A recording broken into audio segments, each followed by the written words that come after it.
नमस्कार। VIP news में आपका बहुत बहुत स्वागत है। आपके साथ मैं हूं पल्लवी परिहार और रुक करेंगे खबरों की ओर। इंदिरा गांधी कृषि विश्वविद्यालय में राष्ट्रीय सेवा योजना के राज्य स्तरीय स्थापना दिवस और सम्मान समारोह का आयोजन किया गया, जिसमें मुख्यमंत्री विष्णुदेव साय ने कहा कि स्वयं सेवक राष्ट्र निर्माण में महत्वपूर्ण भूमिका निभा रहे हैं। साथ ही उन्होंने ग्रामीण और शहरी क्षेत्रों में स्वच्छता और साक्षरता अभियान के माध्यम से सेवाओं का उल्लेख किया। वहीं सीएम ने नशा मुक्ति के कार्य में स्वयं सेवक को सक्रिय भूमिका निभाने की भी अपील की। उन्होंने राष्ट्रीय सेवा योजना की राज्य इकाई के कार्यक्रम के लिए 50 लाख रुपए की मंजूरी की घोषणा की है, जो पहले 13 लाख रुपए थी। बता दें कि यह निर्णय स्वयं सेवकों को और अधिक सशक्त बनाने के लिए लिया गया है। हाँ, इंदिरा गांधी कृषि विश्वविद्यालय के ऑडिटोरियम में एनएसएस का स्थापना दिवस का आयोजन था। और जो एनएसएस के क्षेत्र में जो संस्थाएं, जो कैडेट्स मतलब उसके जो स्वयंसेवक हैं अच्छा काम किए, उनको पुरस्कृत करने का भी अवसर था और बड़ा अच्छा कार्यक्रम था। इसमें पूरे प्रदेश के विभिन्न जिलों से करीब 1500 स्वयंसेवक आए हुए थे और पूरे प्रदेश में 1 लाख से ऊपर एनएसएस के स्वयंसेवक हैं और बड़ा अच्छा काम करते हैं। निस्वार्थ रूप से सेवा का काम करते हैं, साक्षरता अभियान चलाते हैं, स्वच्छता का काम करते हैं और कई तरह के काम निस्वार्थ रूप से करते हैं। एक राष्ट्र भावना इनमें पैदा होता है। हाँ, इंदिरा गांधी जिले में सरकारी निर्माण कार्यों में अवैध रूप से लकड़ियों के उपयोग का खुलासा हुआ है। बता दें कि लोक निर्माण विभाग की ओर से बन रहे रेस्ट हाउस में बड़ी मात्रा में इमारती सागौन की लकड़ियों का उपयोग किया गया था, जिसके बाद वन विभाग की टीम ने मुखबिर से मिली सूचना पर कार्रवाई करते हुए इस अवैध लकड़ी को जब्त कर लिया है। साथ ही लकड़ी के फर्नीचर, फाटक, खिड़कियां और अन्य सामान भी जब्त किए गए हैं। वहीं इस कार्रवाई के दौरान लोक निर्माण विभाग के किसी भी अधिकारी, इंजीनियर या ठेकेदार का मौके पर आना नहीं हुआ। वन विभाग ने बताया कि सारी लकड़ी बिना किसी दस्तावेज के लगाई जा रही थी। वहीं लकड़ियों को जब्त करते हुए उक्त स्थान को सील कर दिया गया है।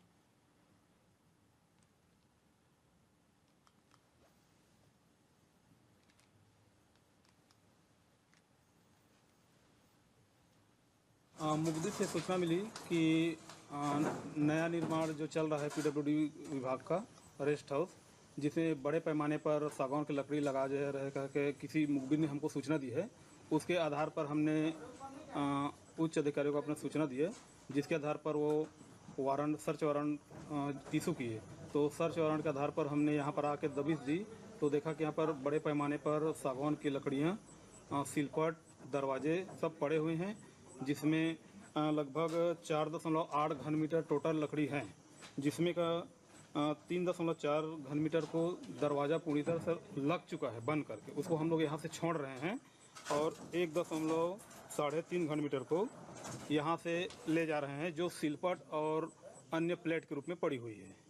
तो जब्ती भी कुछ सामान किए गए हैं। हाँ, और इसमें जो लकड़ी से अपना फर्नीचर बनाने वाले जो सामग्री है उसको भी जब्त किए हैं। ये सारी लकड़ियां अभी तक जांच के दायरे में है। कैसी लकड़ियां हैं, क्या ये खरीदी गई हैं, चोरी की, अभी तक क्या कुछ जानकारी लगी इसमें? अब हमको जहाँ तक सूचना मिली है कि अवैध लकड़ी यहाँ पर गिराया जा रहा है, उस सूचना के आधार पर हमने आए हैं। तो अभी तक तो किसी ने अवैध कागज़ दिखा करके अपना दावा प्रस्तुत नहीं किए हैं और हमने उन लोगों को संपर्क भी करने की कोशिश की, किंतु संपर्क नहीं हो सका। जगदलपुर सुकमा में रेत माफिया पर खबर बनाने गए बस्तर संभाग के 4 पत्रकारों को फर्जी मादक पदार्थ केस में गिरफ्तार किया गया है। वहीं इस घटना से बस्तर के पत्रकार संगठनों में व्यापक रोष फैल गया है। दबाव के चलते सुकमा के कोंटा थाने में एसएचओ को सुकमा एसपी ने निलंबित कर दिया है। वहीं चारों पत्रकार 20 दिन बाद जमानत पर रिहा हो गए, लेकिन उन्होंने कहा कि वे निर्दोष हैं और मामले में त्वरित जांच होनी चाहिए, जिसके बाद अब पत्रकार संगठनों ने सीबीआई जांच की मांग को लेकर मुख्यमंत्री के नाम ज्ञापन सौंपा है।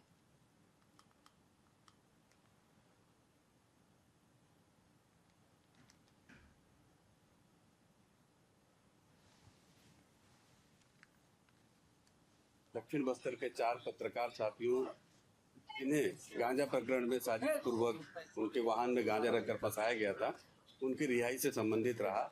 और ये आज का जो धरना है सभी संभाग मुख्यालय में अलग अलग 7 जिलों में है। और इसके बाद सभी लोग कलेक्टर के माध्यम से मुख्यमंत्री को ज्ञापन देंगे और सीबीआई जांच की मांग करेंगे। सीबीआई जांच का मांग करने का मकसद ये है कि सभी जांच सही हो, दूध का दूध और पानी का पानी हो और हमारे सभी निर्दोष, क्योंकि वो लोग रेत की रिपोर्टिंग करने गए थे और गांजा तस्कर तो हो ही नहीं सकते। इसलिए हमें पूरी उम्मीद है कि उनकी रिहाई हो जाएगी। अभी फिलहाल वे लोग जमानत पर छूटे हुए हैं।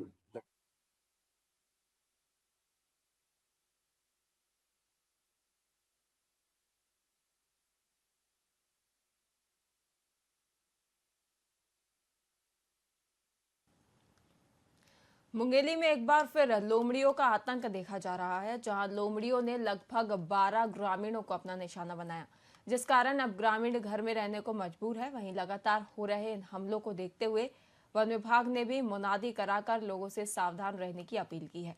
साथ ही इस मामले में डीएफओ ने बताया कि लोमड़ियों को पकड़ने का निर्देश जारी किया जा चुका है।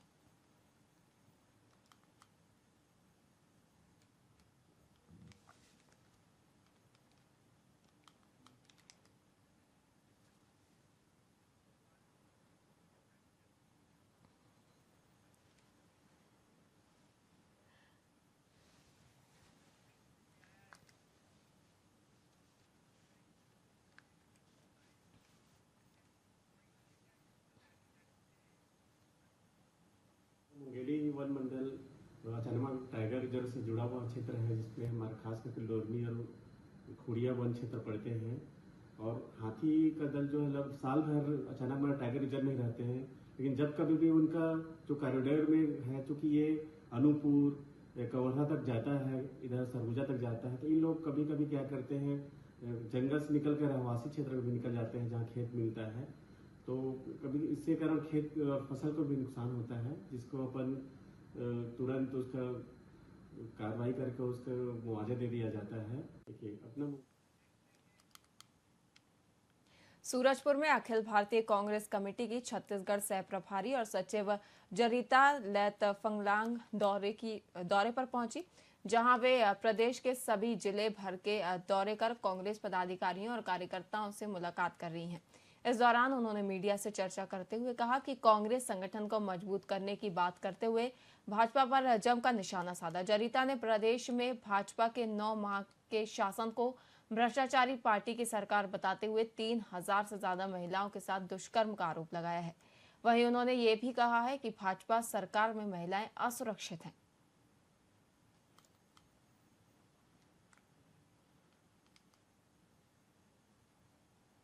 तो ये है, चाहे आप कवर्धा की बात करो, सीतापुर की बात करो, बलौदा बाजार की बात करो, मतलब मैं नाम गिनते रहूंगी और आप मतलब सुनते रहेंगे। देखिए 9 महीने हुए हैं इस भ्रष्टाचार पार्टी को आए हुए। बात यह है कि 9 महीने में 3000 से ऊपर बलात्कार हुए हैं। कोई बता सकता है कोई भी महिला इस प्रदेश में सुरक्षित है कि नहीं? कोई भी महिला सुरक्षित नहीं है। आज किसी और की बेटी पे हमला हुआ है, कल आपकी बेटी पे होगा। क्या आपने सोचा है क्या होगा? किसी ने इस बात को नहीं सोचा। पर मैं माननीय मुख्यमंत्री से पूछना चाहती हूँ, वो सुशासन की बात करते हैं। सुशासन की परिभाषा क्या है? जहाँ पे महिलाओं को नोचा जा रहा है, दिन दहाड़े महिलाओं पे अत्याचार हो रहा है। और तो ये है उप मुख्यमंत्री और कांकेर के प्रभारी मंत्री अरुण साव कांकेर पहुंचे, जहां पुराने बस स्टैंड पर भाजपा कार्यकर्ताओं ने उनका भव्य स्वागत किया। इस दौरान साव जिला कलेक्ट्रेट कार्यालय पहुंचकर अधिकारियों के साथ समीक्षा बैठक भी की और चरामा पहुंच पंडित दीनदयाल उपाध्याय जी की मूर्ति का अनावरण भी किया। वहीं इस दौरान मंत्री जी के साथ कांकेर सांसद भोजराज नाग, कांकेर विधायक आसाराम नेताम और अन्य नेता भी मौजूद रहे।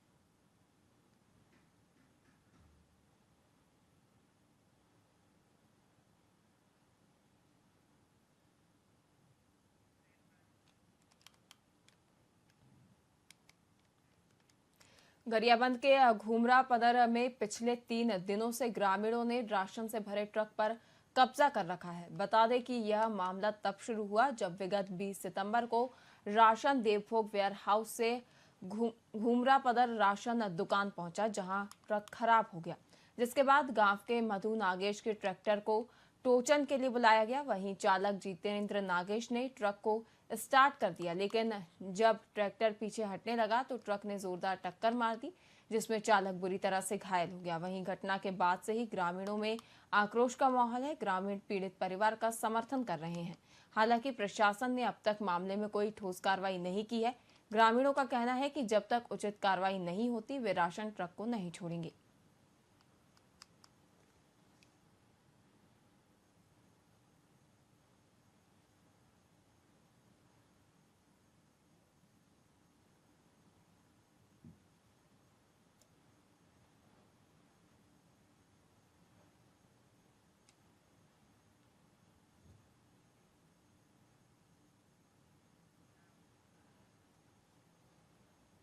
हम इनके परिवार के सपोर्ट में फुल हैं। हमारे ग्रामीण वासी, इनका जो आदमी वही हॉस्पिटल में पड़ा है उनका मुआवजा चाहिए और गाड़ी का जो नुकसान हुआ वो चाहिए। सीने पे चोट लगी है और सिर पे चोट लगी है और कान निकल गई है और गला पे चोट आया है। जब तक ठीक नहीं हो जाता है तब तक गाड़ी रहेगी। अच्छा, जो इलाज का खर्चा नहीं देते थे? हाँ। क्या घर में और कौन है कमाने वाले? आप कोई नहीं है। गाड़ी के सर हम रखे हैं, भाई भाव लेने से ठीक हो जाएगा।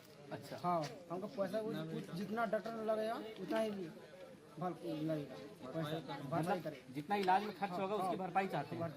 तो कोई आया यहाँ भरपाई करने? कोई नहीं आया। कोई अभी तक कोई देखने नहीं आया। आए थे, पुलिस वाला आए थे, तहसीलदार आए थे, गाड़ी मालिक नहीं कोई आए नहीं, साहब कोई नहीं आए नहीं। तो लोग क्या बोले? 30-40 हजार दे रहे हाँ, 30-40 हजार दे रहे सर। कितना खर्च हो रहा है? 8-6 लाख बोल रहे सर। पीटीएस की गाड़ी होरा ट्रेवल्स द्वारा पीटीएस का चावल लेकर के घुमरा पदर गया था ट्रक, और घुमरा पदर का चावल वहीं डंप करके चिखली का चावल बचा हुआ था जिसमें गाड़ी को चालू करने पर गाड़ी चालू नहीं हो पाया, तो ट्रैक्टर बुला करके उसको ट्रैक्टर को खिंचवाया, है ना। ट्रैक्टर को खिंचवा करके गाड़ी स्टार्ट होने के बाद गाड़ी प्रेशर नहीं बनाई तो गाड़ी बैक हो गया। उसमें बैक होने पर गाड़ी को टक्कर मारा, इसको ट्रैक्टर को। उसी समय ट्रैक्टर पलट गई। पलटने के बाद ड्राइवर ट्रैक्टर में दब गया। दबने के बाद उसको इलाज के लिए रायपुर रेफर किया गया। सुकमा में युवा जागृति क्लब के तत्वाधान से स्वर्गीय दिलीप खलखो की स्मृति में ओपन फुटबॉल स्पर्धा 2024 का फाइनल मैच खेला गया। इस टूर्नामेंट में स्थानीय टीमों के साथ पड़ोसी राज्य उड़ीसा, आंध्र प्रदेश सहित धमतरी, नगरी, नारायणपुर, जगदलपुर की टीमों ने भी भाग लिया। इस स्पर्धा का प्रथम पुरस्कार विजेता को 51,000 तो वहीं दूसरे पुरस्कार विजेता को 25,000 का नगद पुरस्कार दिया गया।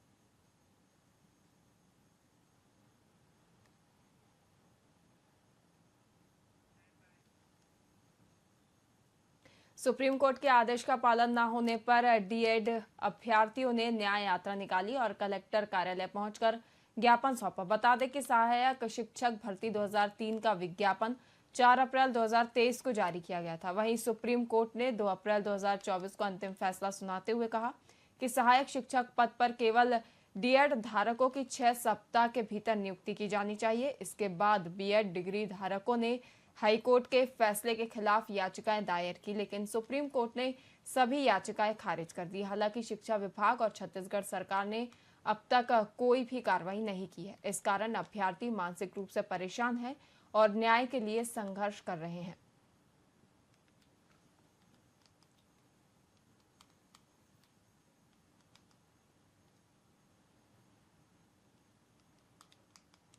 मामला 2023 शिक्षक भर्ती का है, जिसमें डीएड और बीएड दोनों को शामिल करते हुए शिक्षक भर्ती निकाला गया था।